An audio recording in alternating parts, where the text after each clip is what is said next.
নমস্কার, সুপ্রভাত। শ্রী শ্রী ওলাইচণ্ডী কৃষ্ণকালী মন্দিরের সকল ভক্তকে আমার প্রণাম। আজকে বৃহস্পতিবার সকাল। গতকাল নবদ্বীপ গেছিলাম। আমি যখন বাড়ি ফিরে এসেছি তখন ছেলে ঘুমিয়ে গেছে। আমি বাড়ি ফিরে আনলে ওদের জন্য তো কিছু না কিছু আনি, তো আমাকে আর দেখতে পাইনি, ঘুমিয়ে গেছিলো। সকালবেলা এখন এসে বসেছে। আমি এখন ছেলের সঙ্গে ছেলের গল্প মেটাচ্ছি, কী কী কিনে নিয়ে এসেছি সেসব বায়না হচ্ছে। আইসক্রিম নিয়ে আসতে বলেছিল, সেটা নিয়ে এসেছি কি না। আমি তো সকালবেলা আইসক্রিম দেখাবো না, আমি মিছে করে বলেছি আইসক্রিম ফ্রিজে আছে, তোমাকে পরে দেবো, তুমি এইভাবে চেটে চেটে খাবে। খুব খুশিতে বাবার সঙ্গে এখন বসে বসে গল্প শুনছে। তারপরে ছেড়ে নিয়ে এবার গেলাম ছাদে। ছাদ বাগানে আমার কিছু চাল কুমড়ো গাছ লাগিয়েছিলাম, সে তো ভিডিওতে দেখালাম এবং কালকে লাইভেও দেখিয়েছি। চাল কুমড়ো গাছগুলোর ওপর না হালকা করে খড়ি ধরে যাচ্ছে, আর খড়ি ধরা মানে তো পেকে যাওয়া, আর খাওয়া যাবে না। যার কারণে আজকে তো বন্ধ ডেট, আজকে সময় মতো খাওয়া হবে বলে চাল কুমড়োগুলো এখন গেলাম ছাদে পাড়তে। তো ছাদ বাগানে পুঁই শাকও হয়েছে, চাল কুমড়ো হয়েছে। আর একটা জিনিস, আমাদের এই দশহরার দিন না যে রান্না করতে নেই অনেকের মধ্যে, এটা আবার আমাদের নেই। আমাদের রান্নাবান্না করতে আছে, তবে নিরামিষ যেমন হয় বাড়িতে প্রতিদিনের মতো নিরামিষ রান্না খাওয়াই হয়, লেলানি বা কিছু এরকম কোনো বারণ থাকে না। তাই পুঁই শাক কেটে নিলাম, পুঁই শাকের তরকারি হবে। ওখানে 3টে ডাল হয়েছিল, বেশ মোটা মোটা হয়েছে পুঁইগুলো, খুব ভালোই। আর চাল কুমড়োগুলোও হয়েছে, তো চাল কুমড়ো 3টে হয়েছে। এটা একটু খড়ি ধরে গেছে, কিন্তু খুব বড় সাইজ হয়নি, কিন্তু নিখুঁত হয়েছে। এটা ভালো। আর একটা ওই যে হ্যান্ডিক্যাপ ঝুলছে, ওটাকে কাটবো না, দেখবো কেমন হয়। আর এটা এখনও পর্যন্ত ভালো আছে। একটা আমাদের ও বাড়ি পাঠাবো, ও বাড়ি মানে শ্বশুর বাড়ি। আর একটা আছে, ওইটাকে মা যাকে মনে হয় তাকে দেবে। 3 পিস চাল কুমড়ো হয়েছে সামনেটায়, আর ওই পাশে যে পুঁইয়ের মাচাটা আছে ওখানেও 2টো হয়েছে। তো আজকে আর সেগুলো কাটবো না, আর একদিন অন্য কোনো দিন কাজে লাগবে। আবার এরই মধ্যে তো একদিন পূর্ণিমা রয়েছে, পূর্ণিমার দিন মাকে অন্নভোগ করে দেওয়া হবে, তখন ওই চাল কুমড়োগুলো ভোগের কাজে লেগে যাবে। যার জন্য এখন আজকে আর ওই 2টো বাঁচিয়ে রেখে দিলাম। আর ওই যে কালকে বললাম কিছু পাকা লঙ্কা হয়েছে, লঙ্কাগুলো এবার না পারলে নষ্ট হয়ে যাবে, তো ওই জন্য লঙ্কাগুলো কটা ছিঁড়ে নিচ্ছি। তাই লঙ্কাগুলো এখন পেরে নিচ্ছি। অনেকগুলো লঙ্কা ধরেছে, গাছটা কেমন যেন একটা কুঁড়ের মতো হয়ে গেছিলো। দিয়ে টাপ গড বলে আমার একটা স্প্রে আছে, আমি গাছে দিই। তারপর কাকা, একতারা, এগুলো গাছে স্প্রে করার পর কুটেগুলো সব ছেড়ে গিয়েছে। তো ছাদ থেকে নেমে এসে আর দেরি করলে হবে না, মায়ের ঘরে অনেক কাজকর্ম থাকে। সোজা স্নান করে ঢুকে পড়লাম মন্দিরে। আর মন্দিরে বারান্দায় বসে একটু চা খেয়ে নিচ্ছি। আগে তো দুধ চা খেতাম, পেটের সমস্যা হওয়ার পর এখন মাঝে মাঝে লিকার চা খাই। তো লিকার চা খেয়ে নিয়েছি। খেয়ে নেওয়ার পর এবার ওই যে আমাদের ছাদে করার যে সিঁড়িতে আমার যে মন্দিরের ফ্রিজটা থাকে, ওখানে ফল মিষ্টি সব থাকে। আর ওই যে আমার ভাগ্নের ছেলে ওখানে টুকি মেরে বালতি নিয়ে খেলা করছিল। আমি যে কথা বলেছি ভয়ে সরে গেছে। যে ফল মিষ্টিগুলো কিছুটা নিয়ে নিলাম, এবার মন্দিরে যাব। আজকে অনেকটা দেরি করে ফেলেছি, প্রায় 9:30 বেজে গেছে। যেখানে ভোর 5টায় আমার পুজো হয়েছে, আজকে 9:30। তো এই মন্দিরের গেটটা খুলে নিলাম, যেহেতু গতকাল ছিলাম না। তো মা যা কিছু মায়ের শেতল পুজো, ফুল পরিষ্কার, এগুলো সব করে নেয়।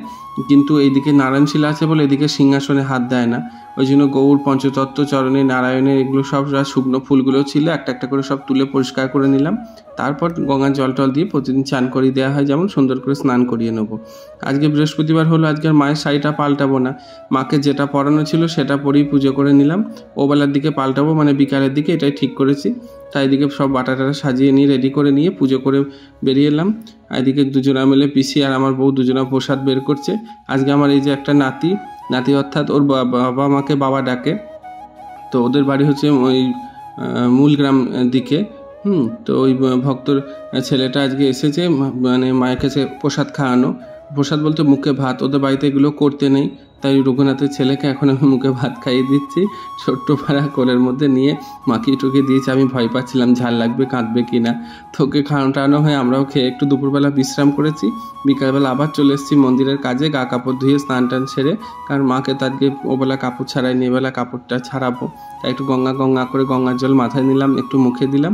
এবার লাগতে হবে মন্দিরের নিত্যদিনের যে সেবা পূজার কাজ থাকে সেই কাজে। এটাই শরবত দেওয়া হয় মাকে। এই পিঁড়িটা একটু জল দিয়ে হালকা করে পুঁছে ওখানে তুলে তুলাম। আর ফুল, গঙ্গা জলের ঘটি যা আছে এগুলো সব বার করে দেবো। পিসি এগুলো সব ধুয়ে মুছে দেবে, তারপর আবার ওবেলা শরবত দেওয়া হবে। মন্দিরের বারান্দাটা পিসি পুঁছে ফেলেছে, এখানে নামিয়ে রাখলাম, পিসি সুবিধা মতো পুঁছবে। আমি এবার মায়ের শাড়িটা পাল্টাবো। এই শাড়িটা পরানো ছিল, কাটোয়া থেকে সুমন সাহা দিয়েছে। এই শাড়িটা মাকে ছাড়িয়ে নিলাম। আর এই শাড়িটা লালের ওপর সাদা ডোরা কাটা, কলকাতার এক ভক্ত মা দিয়েছেন। উনি আগেও একটা শাড়ি দিয়েছিলেন, আমি নাকি পরাইনি সেটা, ওই জন্য আমার মনে আছে আজকেই মাকে এই শাড়িটা পরিয়ে নিলাম। এবার কি করে কাপড়টা আমি পরাই সেটা দেখায়। ঘরের মেঝে আগে গঙ্গার জল ছিটিয়ে ঘরটা বেশ করে পুছে নিই, আর পা দিই না, ওখানটা হাঁটু কেটে গেলাম ওই জন্যই। দিয়ে এবার শাড়িটা লম্বা বরাবর ছড়িয়ে নিই। আর এই যে মায়ের যেটা আঁচল হবে সেটা আমার বাঁ দিকে রাখি। এবার আমার সুবিধা মতো ছোট্ট ছোট্ট করে ভাঁজ করে নেবো। কোনো কাপড়ের আঁচলে 5টাও কুচি হয়, কোনোটাও 4টেও হয়। আমার সুবিধা মতো আমি করি। এই শাড়িটা খুব বড় সড়ো শাড়ি, 5টা আঁচলে কুচি অনায়াসে হবে। তাই এরকম করে নিলাম। বাঁ দিকে শেষ প্রান্তে একটা সেফটি পিন দেবো, আর যেটা কাঁধে পরবে ওই জায়গায় একটা সেফটি পিন দিয়ে আঁচলটাকে এবার ছোট করে গুটিয়ে নেবো। যারা বাড়িতে মাকে শাড়ি পরান, মানে প্রতিমা বা বিগ্রহ যাদের বাড়িতে রয়েছেন, তারা এইভাবে পরাতে পারেন। আমি যেমন করে পরাচ্ছি এটা নিশ্চয়ই আপনাদেরও সুবিধা হবে। আর যেহেতু এই ধরনের শাড়ি পরাতে গেলে একটা কাউকে চাই, তো আমি তো একাই পরাই, ওই জন্য ঘরের মেঝে পরিয়ে নিলে আমার সুবিধা হয়। এবার সামান্য একটু কাঁকালের দিকে কাপড় রেখে দিয়ে পাটে পাটে ভাঁজ করে নেবো। অনেকে শাড়ি পরায় ডান দিকে কুঁচি করে ফেলে, কিন্তু দেখবেন খেয়াল করে মেয়েরা বা মায়েরা যখন শাড়ি পরে তাদের কিন্তু কুঁচি থাকে বাঁ দিকে। সেই জন্য আমি এইভাবে করে নিই, একটার পর একটা পার্ট বাই পার্ট সব সুন্দর করে নিয়ে প্রত্যেকটা ভাঁজে ভাঁজে হাতে করে চিপে চিপে বসিয়ে দিই। তাতে কি হয়, কুঁচিটা সুন্দর লাগে দেখতে এবং পাট পাট করে বসে। খেয়াল করলে বুঝতে পারবেন প্রত্যেকটা কিন্তু লাইনের ওপর লাইন পড়ছে, এতে কোনো জায়গায় ফ্যাঁচাকোনা বেরিয়ে থাকবে না। মাকে কাপড় পরালে মায়ের ছায়া বেরিয়ে থাকবে না, চরণও দর্শন করানো যাবে। এরকম সুন্দরভাবে পরানো নিজে হাতে করতে করতে আস্তে আস্তে অভ্যাস হয়ে গেছে। তো এরকম পাট পাট করে সুন্দর করে পরিয়ে নিয়ে ওই যেখানটা কুঁচি করব সব কটা কুঁচির জায়গা এক জায়গায় করে সেফটি পিন বা ওই স্ট্যাপলার ক্লিপ হয় এক ধরনের, ওরকম ক্লিপ দিয়ে আপনারা এটা বাড়িতে করতে পারেন। এটা খুব সুবিধা। আমি পরানো অবস্থায় এটা আমি ভিডিওতে দেখালাম না, আগে একবার দিয়েছিলাম। অনেক ভক্তরা আপত্তি করেছেন যে সেবিত বিগ্রহকে এইভাবে বিবস্ত্র অবস্থায় দেখাতে নেই। তো আমারই মনে হলো যে হ্যাঁ সত্যি এটা ভুল, ওই জন্য ওইভাবে দেখাচ্ছি না। মোটামুটি কুঁচিটা করে নিয়ে রেডি করে নেওয়ার পর এইভাবে সেফটি পিন আটকে এবার একটা দড়ি নিয়ে কাপড়টা ভাঁজ করে মায়ের কোমরে পরিয়ে দিই। এই যে মায়ের শাড়িটা পরানো হয়ে গেছে, দেখতে সুন্দর লাগে বলে আমি একটা কোমর বন্ধনী দিই, তারপর কোমর ঝাপটা। এবার দর্শন করুন মাকে। শ্রী শ্রী ওলাইচণ্ডী কৃষ্ণকালী মাতা, ভক্তাধীন ভগবতী মা আমার, হরিনেত্র নিবাসিনী, বিষ্ণু ভক্তি দায়িনী, পরমা প্রকৃতি, যার একরূপ দর্শন করলে ভক্তদের সব মনস্কামনা পূর্ণ হয়, স্নিগ্ধ শান্ত হয়ে যায় অন্তর। কত সুন্দর রূপ মায়ের, দেখুন দর্শন করে মন প্রাণ হৃদয় ঠান্ডা হয়ে যাবে এই রূপে দেখে মাকে। তো মায়ের দিকে সাজগোজ কমপ্লিট। এবার কুলারটা জল ভরে নিচ্ছে, এটা মন্দিরের কুলার। রাত্রিবেলা গোপালকে এই ফ্যানটা চালিয়ে দিই, যেহেতু সারাদিন সিলিং ফ্যানটা চলে, এক আনাকারে চলে গেলে যদি আবার পুড়ে টুড়ে যায়, মিস্ত্রি ঢোকানোর অসুবিধা ঘরের ভেতরে, যার কারণে কুলারটা রাতে চালিয়ে দিই। আবার আমার মন্দিরের ভেতরে যে ভোগের ঘরে যে ফ্যানটা থাকে সেই ফ্যানটা গেছে পুড়ে, তো এই যে বিশ্বকর্মাকে বলেছিলাম এসে ঠিক করে দিয়ে যেতে, ও এখন এসে এটা ফ্যানটা এখন ঠিকঠাক করে দিয়েছে। কেমন হয়েছে সেটা আমাকে চালিয়ে দেখাচ্ছে, খুব সুন্দর সারিয়ে দিয়েছে ফ্যানটাকে। আমি হাসাহাসি করছিলাম যে খুব ভালো হয়েছে ফ্যানটা, দিয়ে ঠিক করে দিয়ে লাগিয়ে দিলেও ভেতরটাই ওই যে দেখছেন। এই ঘরে আমার আবার সিলিং ফ্যান নেই, এটা একটা সমস্যা। ওই জন্য এই ফ্যানটা দিলে মন্দিরে কাপড় চোপড় যখন আমি কাচি, মায়ের কাপড়গুলো ঘরের ভেতর শুকাই, আবার দুধ জাল দিয়ে একটু ঠান্ডা করার জন্য ফ্যান চালিয়ে দিই। তো এরকম হয়ে যায়, ওর কাজকর্ম সারা হয়ে গেল, আর আমার এইসব সারতে গিয়ে আজকে সন্ধ্যাবেলাতে অনেকটা দেরি করে ফেলেছি।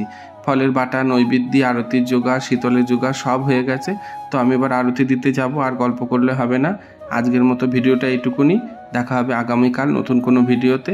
মা কৃষ্ণকালীর আশীর্বাদে সবাই ভালো থাকুন। শুভরাত্রি।